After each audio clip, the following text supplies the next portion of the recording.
Today's guests have a new album out that celebrates truest pain and bliss. They're enigmatic and intimate at the same time. Please welcome Totem Pocket to Televised magazine. I'll give all you guys a chance to introduce yourself real quick. We'll start with the driver. Hi, my name's Maddie. I play guitar and sing in Totem Pocket. I'm Aaron. I play the bass. I'm Aesop and I play guitar and sing. Sweet. So Chump is the new record. It's out now for anybody listening around the world. The press release says work started on this back in July of 2023. So what's it like over 2 years later to have this out in the world for people to hear? It's gonna happen tomorrow and we'll find out, I guess, but it's definitely elated, like feeling to be done. It's still a long road that we've, Yeah. Yeah, wow. Yeah, I can't believe it's coming out finally. We initially said we were gonna take like a year tops on it, and great things take time. So, hmm yeah, it feels really good to finally be putting it out and have the Denver community be receptive and have Wax Tracks be hosting us, and hopefully people around the world via the power of the internet will also feel good about it. How different does it differ now from what the early ideas were in the summer of 2023? well, I think that a few of the songs we had already had in the roster, and then maybe like four of them we wrote as we were recording. hmm So we had a rough idea for a vision. I definitely have three cassette tapes worth of demos that we sort of plucked riffs and ideas from. Yeah. Uh, Songs like Slain and Stealing Time and stuff we demoed out on these cassettes a couple years ago. And then Yeah. it's crazy to hear the contrast from what those bare bones ideas were to how they evolved. So it kind of always was there, but it definitely production wise came in full, grew to be Yeah. full form, full figure and Yes. sound. hmm We followed through with our vision, if you Yeah. So it's the follow-up from the self-titled record in 2022. How do you feel like you guys evolved as writers and in your sound in the time between that and this? Well, for starters, the lineup changed. We didn't have Maddie on the first album. Okay. And, yeah, having So Matt in the band is sweet. She's a great songwriter, a singer. mhm. Yeah, so yeah, I'll let her speak for herself though here. Yeah, how did you end up joining the band? We were connected through a mutual friend in the scene. And yeah, started playing with these guys almost 3 years ago. hmm And I feel like, you know, at least from the earlier stuff, like a very kind of like sound that I think is unique to this lineup has like formed, and that's been really cool. Um, we've all grown like very close through the process too. And I think that that kind of chemistry within music you can really hear. So Yeah. excited to kind of, be able to bring the new iteration of hmm the. The chemistry really shows, especially it sounds like you guys just had fun making it, you know? Yeah, we had a really comfortable environment, and to get to do a more co-ed vocal delivery, I had always hmm sort of wanted that element in the band because it just the androgynous aspect of like, you can't really tell what you're hearing, but you're hearing a voice. It sort of gives way more as an instrument as it complements the music instead of like the vocals being like a lyrical focal point. So, it's been fun to like write in that context. And hmm sometimes I'll write an idea and then I guess it's deferred to try to get Maddie to sing because, different voices, different sounds, and it's fun to mix it up.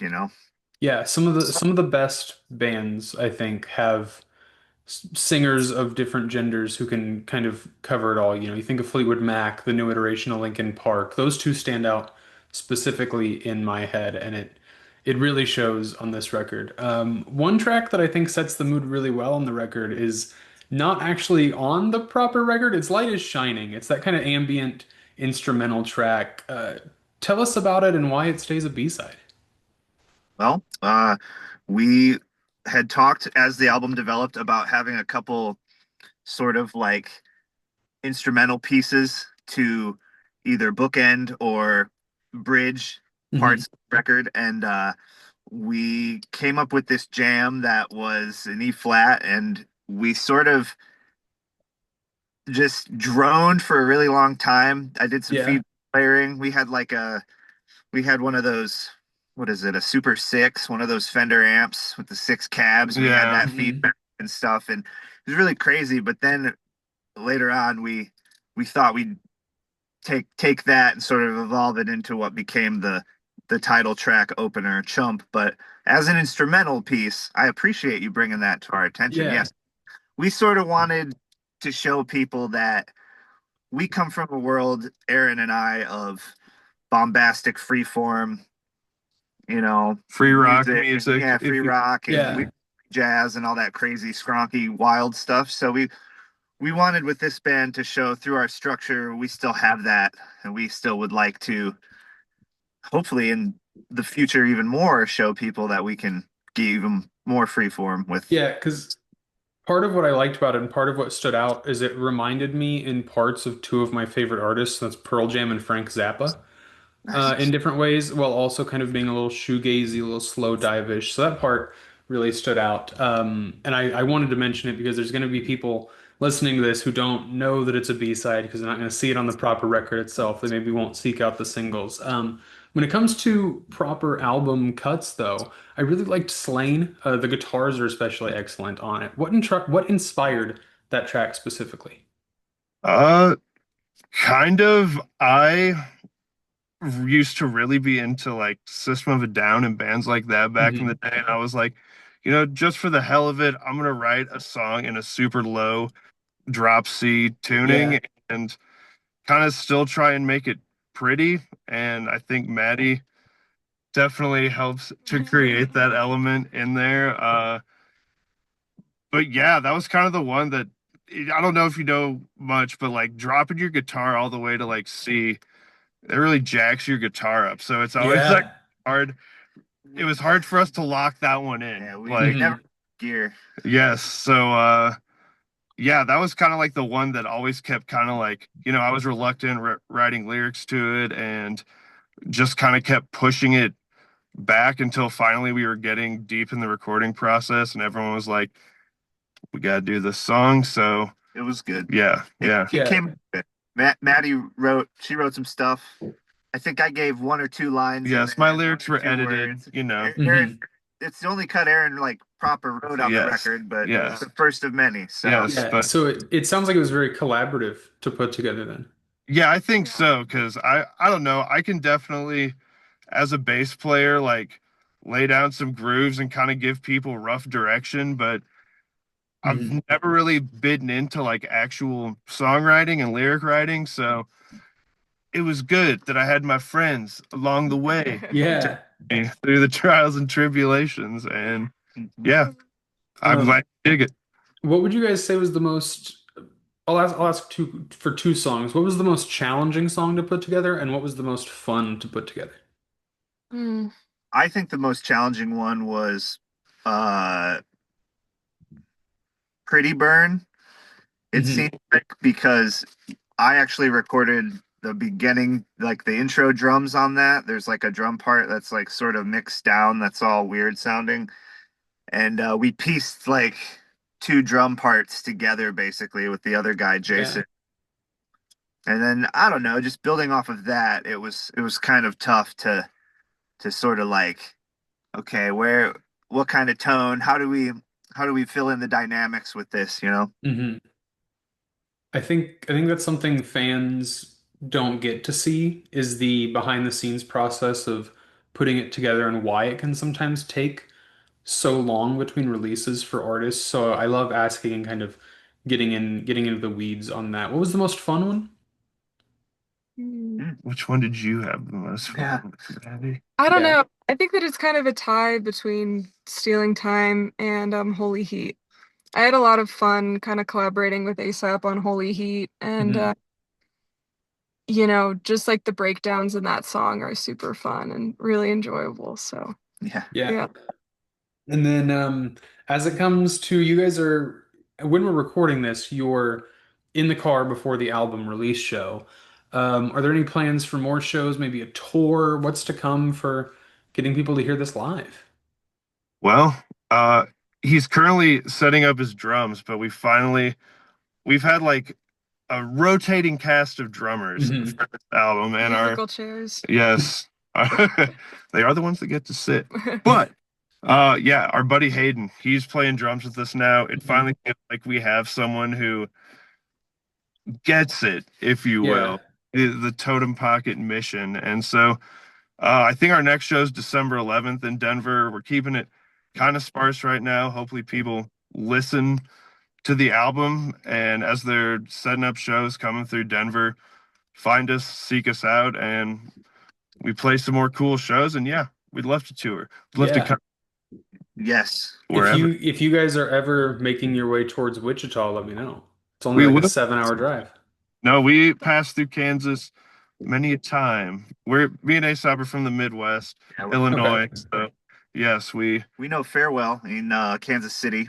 yeah, I Yeah. don't know It's just if like that's a venue you indie frequent or venue. not. Yeah. I can't say I've been there. I most often go to the Truman and Record Bar when I go to shows in Kansas Record City. bar is sick. We'll Record try. Bar is very sick. I love it there. Yes. Thank you guys so much for joining me. Before we wrap things up, where can fans find you guys on social media? What? Well, of course, Instagram. Yep. That's where all of our happenings Hmm. and antics are. And then we like to push and direct people towards Bandcamp. Yeah. Own it forever. Support the artist directly, and we're on all the streaming platforms. Yeah. Yeah, And Instagram will be linked down below. Spotify will be linked down below as well, but you can't go wrong with Bandcamp. Do you guys know when the next Bandcamp Friday is? I don't know. it's a week from this Friday because it's the first Friday of every month. So November the 6th, 7th, 6th. Okay, so that should be the day people are watching this, the day this goes live around the world. So if you're watching this the day it comes out, Bandcamp Friday is today, and you should go buy the record. You get to keep it forever. If you're like me and you have an iPod, you can even, put it on that, like it's Yes, I 2005 like it. still. I still have a black classic. I Let's actually go. Yeah, I have it was white at first. Now it's got a clear plate on it. It's a fifth gen, and then I have an iPhone 6S that I also use as an iPod. Very Because I nice. don't like the streaming services all that much. That's a story for a different day. The question I end every interview with is what are your guys' three favorite songs at the moment? What are you guys listening to? What are you enjoying? What maybe might have inspired the record a little bit? Life We Live, Project Pat. That's crazy. I was gonna say Project Pat. I've listened to a lot of Project Pat lately. Rod Stewart. Rod Stewart? Yeah. It's a bit of an out there one. one of the Unexpected one, I should say. First cut is the deepest. It's true. There's an amazing artist by the name of Aura Cohen, who just Okay. an album, and the album that Cowboy is off of. I'm really, really into that one. Okay. You said Aura Cohen? Aura Cohen. Okay. Yeah. I've Oh, I've not heard of them, and that's part of why I love asking this question, is because I've discovered some new music through it too. What, obviously I just saw Paul McCartney, so I've been kind of diving Yeah. back to that, but that's like the most basic bitch answer I could possibly give. Yeah, like I don't know. How was that Paul McCartney show? Because he's still doing. I looked on Setlist FM and I saw he does like 35 songs. He's It probably was playing insane. It he's did probably not disappoint. he's probably playing over 2 hours, isn't he? And he's like Like 80. 2.5 hours, and I'm a big Wings fan. Wings is a lot Yeah. of corny, cheesy music, but he was definitely hitting some of the stronger ones. I So know a lot of the Beatles. I know the Ram that he did with Linda. As yes, I for wish he played Wings, Ram. He as didn't play anything off Ram. It's didn't play sad. anything? Really? Yeah, But but as for Wings, I only know one or two albums. Band on the Run you can't go wrong with. Okay. Wings at the Speed of Sound, that's more like disco-y, and Venus and Mars is probably my favorite. I got Okay. one for you. One more? Okay, hit me with it. Yahweh Nail Gun. Just listened to that earlier. It was crazy. Yahweh Nail Gun. Yes, check that Just out. on name alone, I'm gonna have to pull that up later. Yeah, it was interesting. My roommate showed me. So shout out my roommate Zach. Shout out Video Days. Yeah. It's cool tracks. Sweet. You guys have given me some new music to listen to. As for everybody watching this, Chump. Go listen to it now. Thank you guys so much for joining me, and I'll see you guys later. Peace out. Cool. Take care, y'all. Peace.